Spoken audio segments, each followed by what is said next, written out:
This is a revision podcast on Weimar Germany between 1919 and 1923. First World War had left Germany in a real mess. The country was devastated on all levels. They were more or less bankrupt. Industrial production was 2/3 of what it had been in 1913.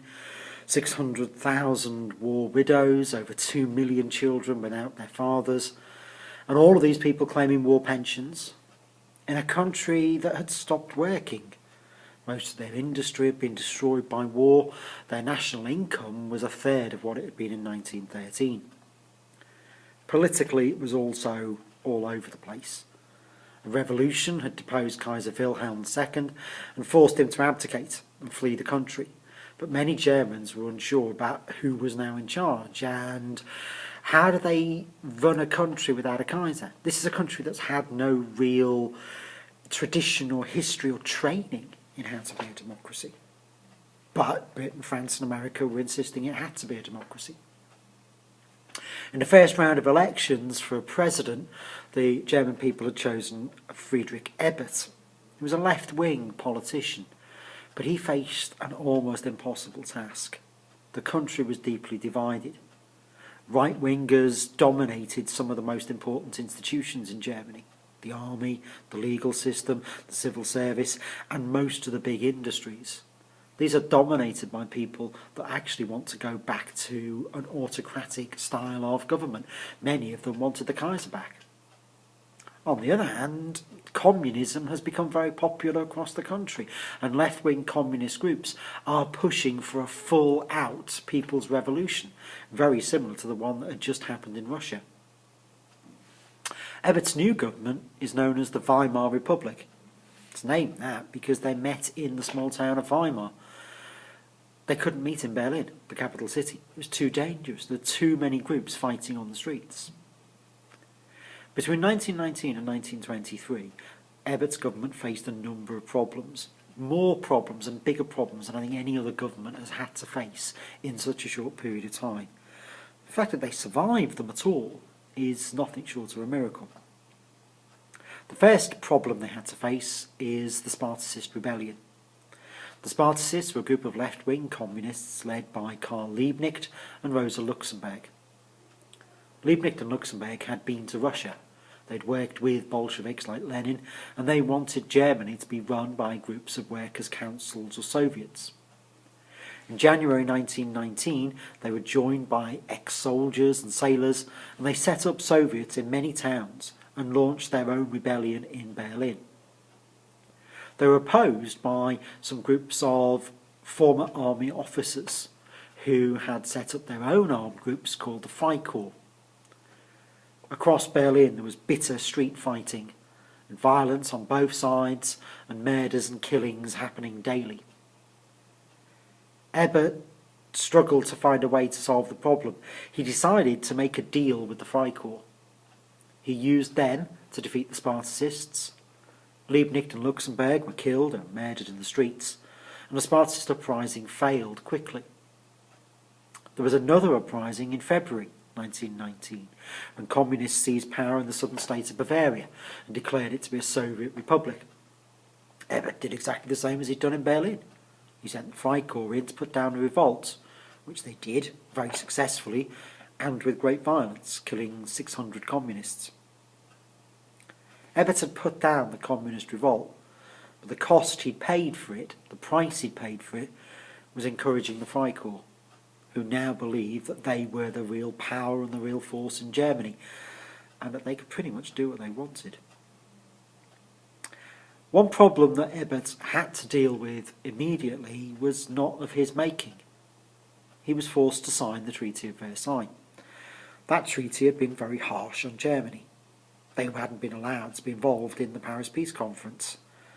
The main terms of the peace treaty were that Germany lost a lot. They lost 10% of their land, they lost all their overseas colonies, 12.5% of the German population were now living in other countries, they lost 16% of their coal production and 48% of their iron production, both of those bringing in much needed money to the country. The army was reduced to 100,000 men. had been over 2.5 million. They were not allowed an air force, a greatly reduced navy of just 6 battleships, and they were found guilty. They were told they were to blame for causing the war and forced to pay reparations. Ebert didn't want to sign the treaty. It was extremely unpopular in Germany. There had been protests and riots against it in almost every German city. But Ebert had no choice. If he refused to sign, the Allies would simply have invaded Germany and taken far more. However, many Germans blamed Ebert for signing the treaty in May 1919 and accused him of stabbing the German army in the back. This was unfair and it was untrue, but what's true isn't as important as what people believe is true, and this was an argument that Hitler would later use in his campaign speeches. The next problem that Ebert had to face was the Kapp Putsch. Right-wing groups wanted to see a strong dictator in charge of the country. They liked the idea of Germany having a strong army. They wanted Germany to expand territory and gain an empire. They were proud of Germany's powerful industry. They were angry that these things had been taken away at Versailles, and they feared communism would destroy these things even more.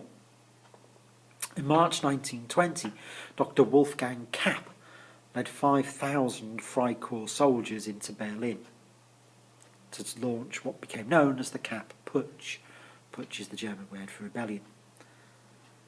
Worryingly for Ebert, the army refused to fire on the Freikorps. Some soldiers openly supported them. One general famously said, "Freikorps, don't shoot Freikorps." In desperation, Ebert declared a general strike, which brought Berlin to a complete halt. No transport, no power, no water. What Ebert was hoping is that the German people, the ordinary people of Berlin, would back him, back democracy, and not support Kapp. Ebert was right. The German people showed they supported the idea of democracy more than the action of the Freikorps. After 6 days, Kapp gave in and fled. He was captured and died a few days later while awaiting trial.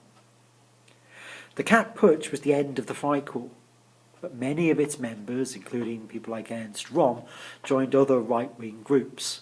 Many of them later became part of the Nazi Party. And political violence continued to be a problem. In 1922, the Foreign Minister, Walter Rathenau, was assassinated, and attacks on political figures was a common feature throughout the 1920s. The last problem that we tend to look at in this section is probably the biggest: the French invasion of the Ruhr. In the terms of the Treaty of Versailles, Germany had to pay £6,600 million in reparations. This would be paid in instalments of £50 million a year. They did pay the first instalment in 1921, but paid nothing in 1922. Partly by accident, they were going to send a shipment of timber to France, but it got stuck in the snow. And partly, I think Ebert was trying to find out, what happens if we don't pay? Will they really force us to? Well, in January 1923, he got his answer. They hadn't paid, and almost immediately the French invaded the Ruhr Valley region of Germany and began to take what they were owed in raw materials and goods. The Ruhr is the most important region in Germany for industrial production. It's the largest coal-producing region in the country. The French were allowed to do this under the terms of the Treaty of Versailles. They had money to pay back to America for debts that they built up during the First World War. The French forced German workers to leave the area.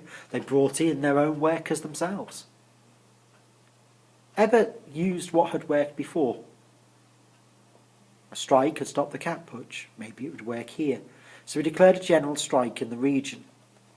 The French reacted harshly, killing 100 workers and expelling 100,000 protesters. The biggest consequence was that the strike went on and had a knock-on effect. This is the main power source for Germany. Without coal, without steel and iron being produced, very quickly other industries had to close down. Very quickly, railways couldn't keep running because they had no fuel, they had no coal to keep the locomotives going. After 3 months, Ebert panicked and began to print more money. hoping that he could use this new currency to buy off the French. Didn't work. It led to hyperinflation. As more money was produced, prices simply rose out of control. By August, the German economy had completely collapsed. People had stopped using money. People were burning it because it was cheaper to burn the banknotes than to go and buy coal. You've seen the photographs of children playing with banknotes and people wallpapering their houses with it. In August, at the end of August 1923, Ebert appointed Gustav Stresemann as a new Chancellor. It's the wisest thing Ebert did. Stresemann's a banker. Stresemann understands money, he understands the economy. After following his advice, the Germans gave in. They agreed to everything the French demanded, they called off the strike, they paid their debts. Stresemann recalled the currency, set up a new currency called the Rentenmark. And these things did improve, these things did make a difference to Germany. Ebert survived and continued as president until 1925. Most importantly, democracy survived. In November 1923, there was one further putsch, one further attack by a right-wing group, this time in Munich, this time led by a small party called the Nazi Party, led by Adolf Hitler. This putsch was a complete disaster. Nobody supported him. It was quickly put down. This first section is a really important one. It's almost always in the exam. Examiners like to put questions in, and I think it's an easier section than some of the other Germany sections. And the questions are more predictable. What they tend to look at is, what were the problems? What were the threats that the Weimar government were faced with? How big a threat were they? And which was the most important?